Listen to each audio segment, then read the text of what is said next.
Hello, and welcome to the FarmHouse. I'm Candace Worsbowski. And I'm Stephanie Spiker. And recently, I spoke with Kathy McCaskill, the co-owner and operator of Old McCaskills Farm in Rembert, South Carolina. Along with her husband, Lee, Kathy's transformed their 12-acre property into a multifaceted working farm that offers a bed and breakfast, hosts seasonal events, and provides educational experiences for visitors. Kathy is one of those women who just does it all. She manages the daily farm operations, including animal husbandry, and she also does canning and preparing farm-to-table meals. She works on the bed and breakfast. She is a very busy lady. But before we dive in, Steph, I have a question for you. All right. We hear all the time about how there's a disconnect between agriculture and consumers, and how that can at times manifest itself in some amusing ways. So what is the funniest thing you've ever heard someone say or maybe saw someone do that made you realize that they had a lot to learn about where their food comes from? Oh, I think it was probably like 6 years ago or more than that even. And I was at the Lebanon Area Fair, which I volunteer at. And I had friends at the time who still were able to be showing animals. They were just at kind of the top end of how long you can show.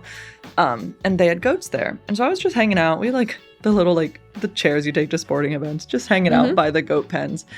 And this woman came over and was like looking at the goats, and she looks at me, even though they weren't mine. And let me reiterate, these were mostly boar goats, and most boar goats have horns. You can dehorn them if you want to, but most people don't. So anyway, she looks at me and she goes, "Oh, so these are all boys." And I'm like, "Oh, no, like this one is," I forget what their names were at the time. I'm like, "No, this one's a girl." They're like, they're the market animals. So some were boys, some were girls. And she's like, "But they all have horns, so they have to all be boys." I'm like, "Oh, like no, for goats, for cows, like they all have horns. It has nothing to do with gender. It's just they have the horns. Some farmers, depending on the breed, will dehorn them. Some won't, And it was just something so simple where I guess I've never thought that much about seeing a goat with horns, because to me it's like either they have them or they don't, right? Like it has nothing to do with much of anything other than a farmer's dehorning preference. Yeah. So that one really stood out to me, that I was like, oh, no, it's not like boys have horns and girls do not. Like, that's not how it works. I wonder if they're thinking of like antlers. Yeah. Right. Like that's true. Like deer in elk and deer, but not or maybe with goats. Like that kind of like iconic like image of a bull with horns. Yeah. I kind of get like where the idea might have come from, but yeah, it is a misconception. Yeah. Well, Kathy has a story from her farm about a farm-to-consumer disconnect that might be the wackiest one I've ever heard. It certainly made me laugh. I can't wait for you to hear about it and about all the other cool things that Kathy and her family have going on at Old McCaskills Farm. So let's hear from her.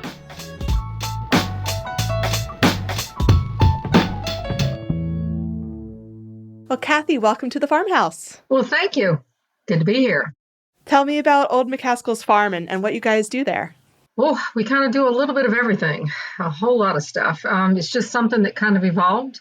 Little history, we bought this land in 89 and built our first house and moved in 90. And I am originally from upstate New York, and we lived on an abandoned dairy farm. We didn't work it, but it was still a farm in the country. And I'm the classic girl that you can take the girl out of the country, but not the country out of the girl. And our parents divorced, and my mother moved us to the middle of Jacksonville, Florida, and you want to talk about culture shock. And then we moved here in 77, and I met my husband, and we've been together for 48 years. And we bought this land in 89, built our first house, and I was a stay-at-home mom, but had a little of this and little of that as far as animals. And it got to the point to where something had to support the farm, and it's about the time that the farmers market, the Kershaw County Farmers Market, and other farmers markets really started to gear up. This year is the 20th year for the Kershaw County Farmers Market. I've been doing the Kershaw County Farmers Market for 20 years, every Saturday for 9 months of every year. I'm kind of wearing thin on that. Kind of would like to not do that, but it gave me the avenue to sell, what I raise. I raise all of my meats here. The animals are lamb, pork, beef, chicken. The goats are worth a whole lot now at the livestock market, so I carry them there because they're worth more there than to butcher. In 2008, my husband built a commercial kitchen for me because I was a stay-at-home mom. And I started to say in 2007, our first house burned to the ground, which was quite the pivotal point as to where it went from that point on. Our last child graduated a month after the fire, so he never came back home. And we rebuilt the house that we're in now and realized 2 or 3 years into it that it was too big for two people. So that's when we decided to turn it into a bed and breakfast. We had 4 rooms upstairs that shared Jack and Jill baths. And if you look at our house from the front, there's the core of the house, and then there's a breezeway to the left, and then the master is there. We did not know we were going to be a bed and breakfast, but just decided, that's not a bad idea because I do raise the bacon and the sausage and the eggs, and I make the jams and jellies. And so we became a bed and breakfast in 2011. So we've been a bed and breakfast ever since. And then in 2008, my husband built our commercial kitchen. And I went to a better processing class for 5 days to get certified because I was a stay-at-home mom right up until the last one left. And I always gardened and I always canned and I sewed. And I kind of was lost after the house was gone and the last child. So like I said, God always has a plan. Filled that void with raising animals and going to the farmers markets. And then I still continued to grow my garden because then I could can it and sell it because we had that approved facility. It was a DHEC approved kitchen. And then I got the certification to be able to sell. And then it's just, ever since then, it has just evolved into field trips, farm days, country Christmas shopping, shearing days, weddings. We are part of Harvest Host, where we allow campers and RVers to camp in the sheep pasture from time to time. It's just all of this has just found us. It wasn't anything that we said, we were going to do when we grow up. It sounds like it kind of just organically evolved over time. That's a very good term for it. It was organic. After the fire, it kind of took us to our knees, but I always say God had a plan because now look at where we are and what the place has become. So. And do you think, because you said that your youngest graduated high school right after the fire, do you think that doing all this is something that you would have been able to manage if you still had kids in the house? Or do you think it was kind of perfect timing where, okay, like you're on to the next phase in life and now you have more time to dedicate to this sort of thing? Absolutely. That's exactly what happened. When my last one was before I graduated, before fire, I'd sit upstairs in the office and I'd look at all 3 of the rooms where all 3 of my kids grew up and how quiet it was. And what was I going to do with myself after the last one was gone? And boom, a month before he graduated, God took care of that. So, we rebuilt. No, I definitely would not be in this direction had that not happened. And if I still had kids at home, because I was just a stay-at-home mom. That's what I did for 30 years. I stayed home, raised my kids. We had 3, and there were 4 years between the first 2, 5.5 between the second 2. And so now we have 9 grandchildren. And in December, we had our first great-grandchild. She works for me now. She went to Flagler, finished her degree there in hospitality. So she's not wild about the farm part of it. I wish she was, but she's in here. She takes care of my guests. She does the events. She plans all of our events. She does the emails and the phone calls, and she takes care of all of that. So that frees me up because I'd rather be outside on the farm. So speaking of kids, like you said, you guys do a lot of educational programs. You're open to field trips there. Why is it important to make this a part of your operations? Oh, I think it's very important. And the reason, the schools bust them out because it's not just a trip on the farm where they run wild just to see the animals. I usually have a bottle baby and it's as interactive as I can possibly get. But the first question I ask them is where their food comes from. And you would be amazed at some of the answers. There is such a disconnect. And while I'm on that subject, there was a mother that I have an incubator room where I hatch out all my guineas, ducks, and chicks. And there was a mom, and we candle the eggs, and the kids hold the chicks. Like I said, I try to make it as interactive as I could. And there was a mom in that room that day, and she was so excited, young mother, about the chickens that she has. And I said, oh, don't you love those fresh eggs? And she says, oh, we don't eat the eggs. And I says, you don't? What do you do with them? She says, we throw them in the woods. And I didn't ask her again in front of the children, but after the children were gone, I said, ma'am, why do you throw your eggs in the woods? Why don't you eat your own eggs? Because the chicken poops them out. This is the disconnect with our food. So we go through the farm, we do a border collie demo. I always ask them, who likes Little House on the Prairie? Most of the parents raise their hands, but I said, so all throughout the farm, I likened Little House on the Prairie that every animal on the farm has a purpose. And they even had to raise the food to feed that animal. So they aren't going to have animals for no reason because no tractor supplies or feed places either. So they had to grow everything. So every animal has at least 3 purposes, 2 or 3. There's 2 animals on the farm that have 5. And they're actually the chicken and the cow. They give back 5 different ways. And then they learn what's the name of the mom, dad, and the baby, like the ram, the ewe, and the lamb. And just tell them how important it is. And then they get to, I take them, I shear in the spring. I send my wool to a mill in Prince Edward Island and have my blankets made. So, the sheep were important with not only their meat, but their wool. And I even have the hides processed. So, back in the day, they used everything. So we go through the farm and we talk about what every animal gives back to the farm. So it's an educational thing. I love it. I've never really thought about it from that perspective, what the animal gives back to the farm. And I like that way of framing it. My mind is blown by that story about the chickens and the eggs, because it's like she got halfway there, right? That she wanted to raise her own chickens. So it's like she was interested in learning about, or at least exploring ag, and just at some point she hit a wall. Because chickens, they don't just take care of themselves, right? You do have to do some research if you're going to keep chickens, just as you would any animal. And so the fact that she wasn't aware of the eggs and what they were. I kid you not. Wow. And I didn't know what to say. I said, ma'am, do you realize what those eggs are like that come from that grocery store? The animal that laid that egg, it never sees daylight. It's pumped full of chemicals and growth hormones and all the stuff that you know how old that egg is. I said, you're sitting on a gold mine. She couldn't get past it. Blew my mind. Well, hopefully that changed things for her. And it kind of dovetails nicely into my next question for you. And that's, what does farm to table mean to you? And how do you guys embody that philosophy on your farm and at your B&B? Well, we also do lunch on the farm every Friday. When we built this commercial kitchen, my daughter, we didn't see this coming for her. She's making a living out of it too. She has a food truck that's Ashley's. And she had gone to the farmer's market with me one day, and we had something left over. Maybe it was some brats. And we called the neighbors and said, $5, come get you a brat and a drink and some chips. And it evolved from there. Our lunches on the farm, and we tried to do as much farm to table as we could, but her lunches are every Friday.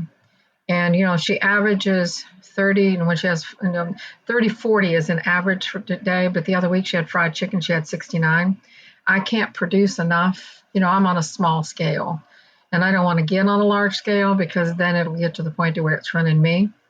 And I tell people I have a little this and a little that and a whole lot of nothing, but it's just enough, to support the farm and to take to the farmer's market. We also have a little store out here in the back that's open Thursday and Friday, 10 to 6. I can't open any more days than that because I can't sit and wait for people, and I got to work the farm, and I don't have any other help and can't afford that.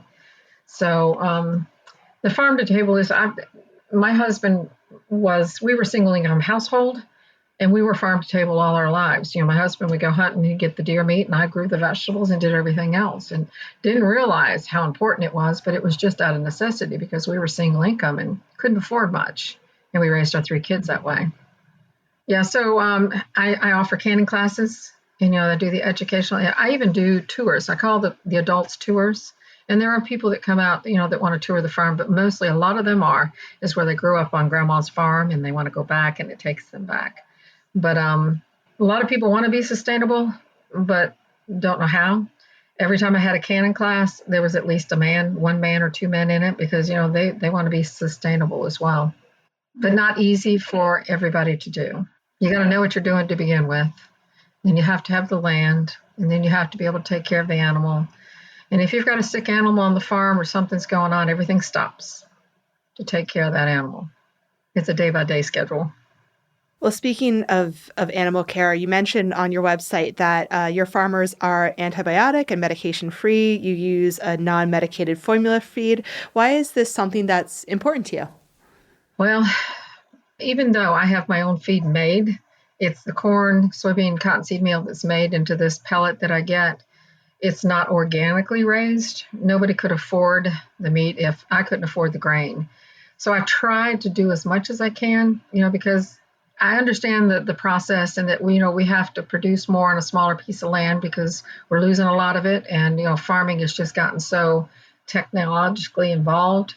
But I like to keep it the way it used to be because that's just the way I've always done it. And I know it's still important to do that, but it's not realistic. It's not sustainable unless you're doing it just for yourself. If I'm trying to make a living, in the 20 years that I've gone to the farmer's market, I've seen so many farmers come and go. Somebody that was coming doing goat cheese came and went. They just want to sell their blueberries, come and went, because it's not going to support them.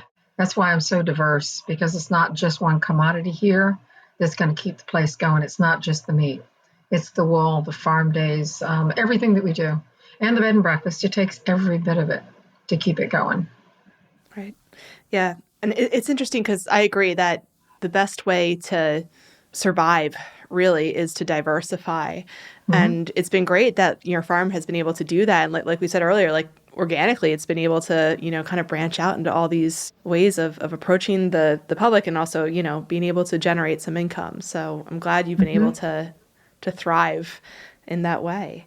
But that does mean that you're doing a lot on the farm between the farm and the bed and breakfast. So, how do you balance everything really? Because, obviously that's your work life, but you also have a life at home with your family. How do you find the time to do all of it? I don't know. I always say there's got to be a third person in there somewhere. And I always say it's God, because there's, you have to love it because it is constant. Don't watch a whole lot of TV, but I do sit in the evening, but I watch a lot of YouTube now. They got me a smart TV to learn different things that way, because I'm still learning. I learn every day. There's something new that I still learn. It's always. But my husband is a contractor, so he goes to his job every day, and this is my job. The only thing is, at the end of the day, there is no leaving and going home. It might be a day where I'm outside the whole time and never even come in the house until the end of the day. But I do like to get away. I like to break the day somehow or another. So I try to leave. We go out to eat a lot. I like a good glass of wine on a Friday. But we are beginning to wear down. And I just do what I can and try not to fret about what I can't. And I get in a day what I can. And if it doesn't happen, I'll do it the next day. And sometimes things just don't get done. They get away from you. This is interesting now. You might be interested in it. When I spoke at the SWAG, the Women in Agriculture, in February in Aiken. And every time I go to these conferences, I see the ACRE, A-C-R-E. It's Agriculturally Center Research Entrepreneurship thing. And it's grant money. And I've always said, I need to go for that. Well, I filled it out. But in the meantime, my next endeavor is freeze drying. I have a passion for preserving food. Bottom line, always have. I started out with a freeze dryer 3 years ago, Tractor Supply here in Camden. Did a trial run on one, and I gave myself 24 hours to think about it before I went back and got it. And I was able to pay for it because I have a Tractor Supply card count that I pay on, so I didn't have to chunk it out all at once. And I loved it because it just blows my mind. If it retains 97% of its nutritional value after 25 to 30 years if stored correctly. And it's progressed into a second one. I found one at an auction, another 4-tray one, so I have 2 4-trays. But I realized even with the 2 of those going was not enough. So last year I purchased the XL, which is 7 trays. And I didn't realize how big the trays were. I thought all the trays were the same size. Well, the XL is huge and wide. And I had the idea of transitioning over and doing MREs, the meal ready to eat. Because you think about it, I have the commercial kitchen, the DHEC approved kitchen, which is not DHEC anymore. They divided as Department of Agriculture that inspects our kitchen. And I wanted to get into doing the MREs because I raised the meat. I've got the vegetables. Now I have the freeze dryers. My husband just enclosed a room, so now I have a freeze dryer room. So on a state level, John Wheeler is the first guy that I got in touch with. I was referred to him to see about how possible it would be for me to get into the freeze drying to do the MREs, because I do have everything I need. But the freeze drying has been around for a couple of years, but it's been the candies and maybe the fruits. But I've been able to take it to the next level with the ice creams because I have the kitchen. But if somebody doesn't have an approved facility, they can't do the ice creams and anything that's not shelf stable. But I can because I do have that. And I was thinking, I've got all of this. And I've got the room, the freeze dryers, the meat. But I need to see what I need to do to get to do that. So March 21st, it was another Zoom meeting. There were 9 boxes on this computer with all of everything on a state level of authority: food safety, FDA, Clemson, meat and poultry, and there was a couple more in there because freeze drying is so new that there's no HACCP plan written for it. So now we are writing a HACCP plan, and that is, of course, the order and the process in which it has to be done. So I'm working with them on that level to try and get that HACCP that will allow me, because I can't do anything until that's done. But in that time, I got in touch with the acre lady that was there. She put me in touch with Jimmy Johnson, which is South Carolina small business something or other that used to be a judge on the acre board. And he helped me write the application. And the business thing, it just was 16 pages of wow that blew my mind that he was talking about this place. And they accepted my application. So Friday I had to do a video, and I talked with the guy again the other day that he said there was about 3 of them that they were really impressed with, and mine was one of them, because it is on another level that's never been done before. And John Wheeler, the guy we had this Zoom meeting with all these other people, said the day that he had gotten in touch with me that I sent an email, he said there was 3 other people that also have requested or asked about this. So it's coming. So this is what we're working on. I actually go tomorrow to Columbia to pitch myself. Well, good luck. Yeah, I'm so excited. I'm nervous, but I'm excited. That is exciting. And so this next question, I mean, I feel like we're just kind of like brushing up against it with all that you just told me. And I also almost feel a little silly asking, given how things have evolved in the past. But sure. I want to know, like, how do you envision the future of Old McCaskills Farm in the next 5 to 10 years? I know in the past it's kind of like, well, we'll see where things go. But it sounds like, you know, you do have some planning that you have underway already.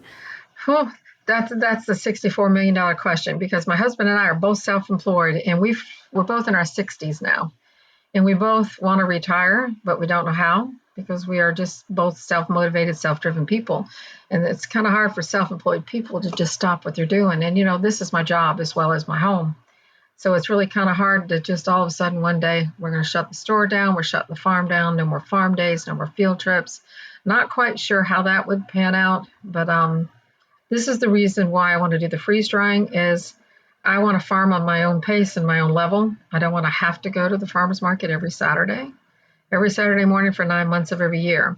So this is the other reason why I'm going in that direction. I'm hoping it's going to still produce some revenue, because I can't stop producing revenue, because this place, I can probably get rid of the animals.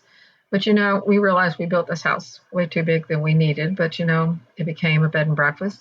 We would have to continue that to be able to support the house. There's still a lot of things that need to be taken care of, and insurances and all of that.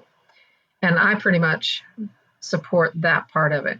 So I'm thinking if I do the MREs, that's what I'm hoping will produce that revenue to where I can stop doing the farmer's market. Because I'll never stop doing what I'm doing. I'm always going to have animals. I'm always going to grow a garden. And I'm always going to can. I'm always going to do that stuff because that's what I love to do. I also have a 10-needle embroidery machine I love to sew. So that's another niche that I've got that I want to go on maybe Etsy and sell the embroidery stuff. So the MREs, as I'm hoping, will produce enough revenue to make up the difference. Okay. Well, I mean, I've taken many things away from this, but one of the things I've taken away is that you're very good at remaining flexible and making the most of the hands that you're being dealt. So yeah, pretty much. Yeah. Pretty much. I mean, you never know.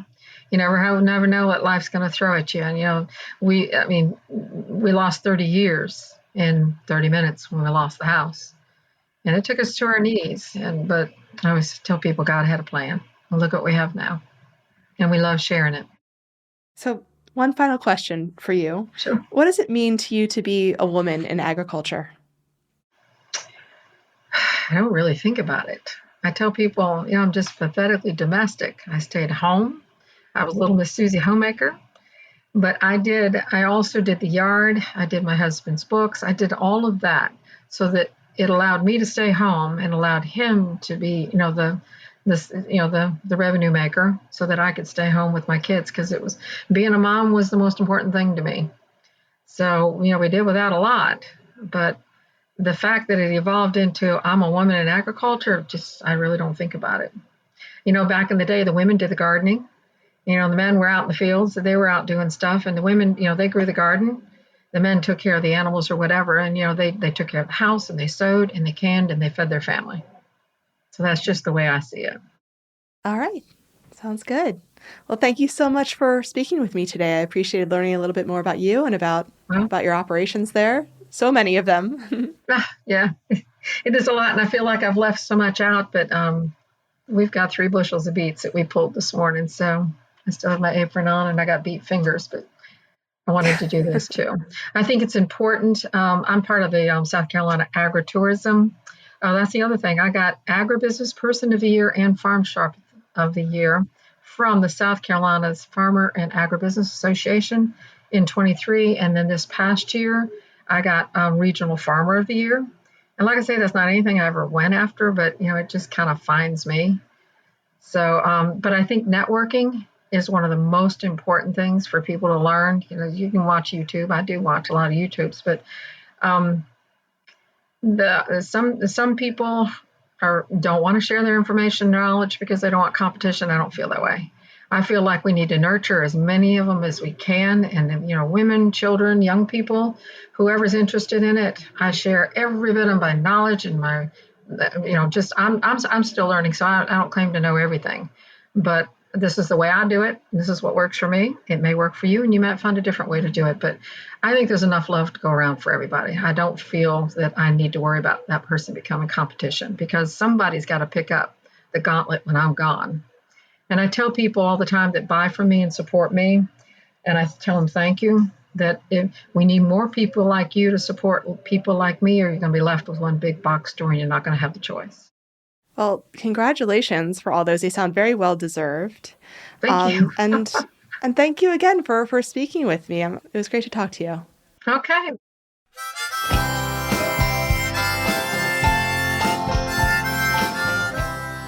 Candace, you did not disappoint in hyping up that story, because holy cow, throwing away eggs into the woods, not eating them, that came from your own chickens, because you're like, oh, they pooped it out. That's gross. Like, yeah. What? There's so many layers. Yeah. Like, if you think it's poop, like, why the woods? Also, I guess part of my question is, like, where do you think eggs come from? I have no idea. If you're buying them from the grocery store and they look the same as the thing you're throwing into the woods. Yeah. Yeah, I don't know. I just, like, how are you looking at that? Like, an egg is an egg. It looks like an egg. Why would you think it's not an egg? Oh my goodness. I'm so glad that Kathy was able to set this poor person straight. In a way, like, it's humorous and silly and funny, but it's also kind of sad. Mm-hmm. Like, yeah, it is sad to me that people are that disconnected that they don't understand where an egg actually comes from or how it appears in the world. Yeah, you're right. Like, I'm not, asking people to, like, be able to describe, like, how an egg is formed inside a hen's body. But, like, come on, like, hens lay eggs. Yeah. I really thought it was covered in elementary school, but I mean, everyone has those kind of pockets of things that they missed out on. So yeah.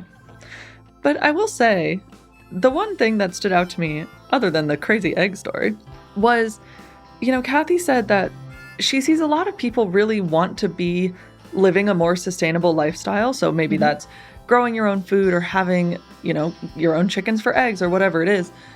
But I really liked that she pointed out that this is not always something that's accessible for everyone. Right. Because it can be tough depending on just where you live or, right. other factors about, like, just the time you have in the day. Maybe you're working 2 jobs. It can be really hard to do the things that you would like to do. Because honestly, I've talked about it on this podcast. I wish I did more garden-wise than I really have the capacity to do.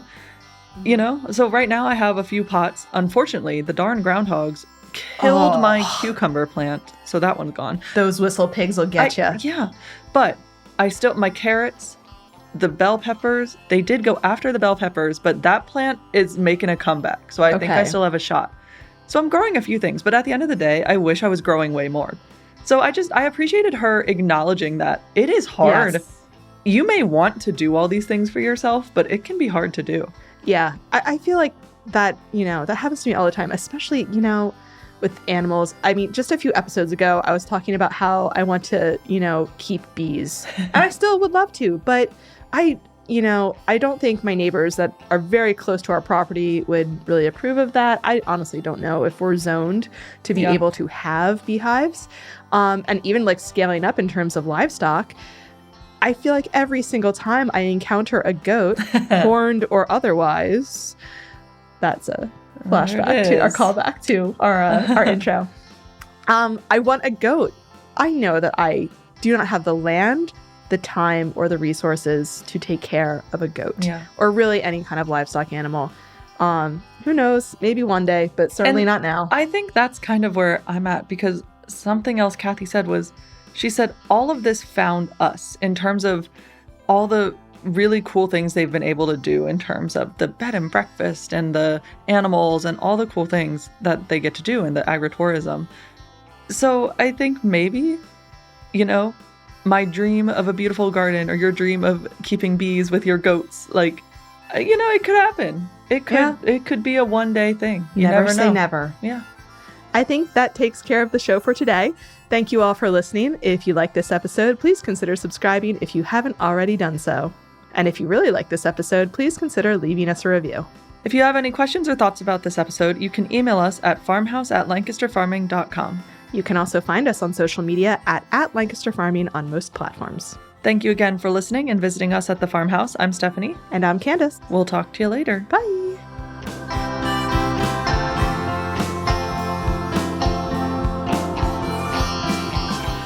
This episode of The Farmhouse is copyright 2025 by Lancaster Farming newspaper, part of the Steinman Communications family. It was written by Stephanie Spiker and Candace Wierzbowski. It was produced by Eric Herlock and Justin Berger. The music is by Tin Bird Shadow.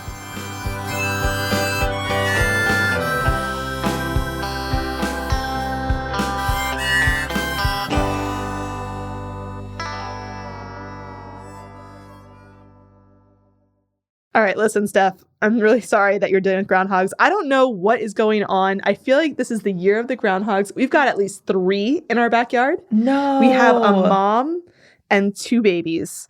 And when I say babies, they're at least they're chunky babies. The mom is gigantic. Oh, yeah. I have more than one as well in my backyard.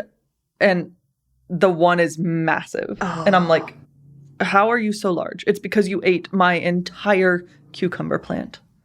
I really dislike these creatures, and I'm the only one in my house who dislikes them. Everyone else loves them. They think they're cute. And so I can't dispatch these creatures. And I don't even mean killing them. I mean I don't think I would even be able to get away with setting a heart trap and disposing them somewhere else. I just see, I have put nets over everything, and unfortunately, part of my vegetable garden fell to cutworms this year, but for a second, I thought the groundhogs had gotten in. And honestly, I just sat down on the ground next to my garden and tried to hold the tears off because I was so upset. See, if my dog had much better recall than she actually does, because I love her so much and she hears me and she knows what I want and she ignores me. So if I could just open my back door and let her go, knowing full well that she would come back in, I would let her after the groundhogs, because she barks at these groundhogs more ferociously than any other creature in the backyard. So I'm if I had the ability to trust her to come home immediately afterwards, I would let her go and get them. Does she want to come to my house? Because I have a dog who is allowed to go run around the yard, but Pickle is about the same size as the mom. Say, are they similar in size? I feel I don't know who's more afraid, Pickle or the groundhog, but he's not doing a very good job of keeping them at bay. Oh my God. But this is a constant source of struggle. So if any of you have groundhog tips, please send them my way. You can email us at farmhouse@lancasterfarming.com because clearly we need some help. Oh, God. So that was a tangent for you. Yeah, okay.